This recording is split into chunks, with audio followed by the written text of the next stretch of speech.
എന്തൊരു പണിയാണ് ലത കാണിച്ചത്. ഇതേപ്പറ്റി ഒരു വാക്ക് എന്നോട് പറഞ്ഞിരുന്നെങ്കിൽ ഗോപാലൻ സാറിനെ ഇതുവരെ ഞാൻ വരുത്തില്ലായിരുന്നല്ലോ.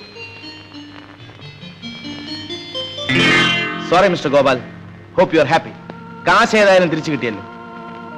Very very happy. പക്ഷേ ഒരു കാര്യം എനിക്ക് മനസ്സിലായില്ല. എന്നോട് കടം മേടിച്ചത് എന്റെ ഡ്രൈവർ രാഘവനാണ്. ആ കടം വക്കീൽ സാർ ഏറ്റെടുത്ത് വിട്ടതിന്റെ അർത്ഥം എനിക്ക് മനസ്സിലായില്ല. ഈ നാട്ടിലെ വലിയൊരു പണക്കാരനായ നിങ്ങൾ ഇത്രയും കാലം നിങ്ങൾക്ക് സേവനമനുഷ്ഠിച്ച ഒരു പാവം ഡ്രൈവറുടെ വീട് ജപ്തി ചെയ്തതിന്റെ അർത്ഥം എനിക്ക് മനസ്സിലാകുന്നില്ല. കല്യാണപ്രായമായ പെൺപിള്ളേരുടെ കുടുംബത്തെ രക്ഷിക്കാൻ ഇറങ്ങിയാൽ നിങ്ങളുടെ ഉദ്ദേശം എന്താണെന്ന് ചിലപ്പോൾ ലോകർ മനസ്സിലാക്കിയേക്കും.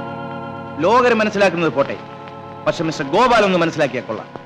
ഞങ്ങൾ തമ്മിൽ വിവാഹം കഴിക്കാൻ നിശ്ചയിച്ചിരിക്കുക.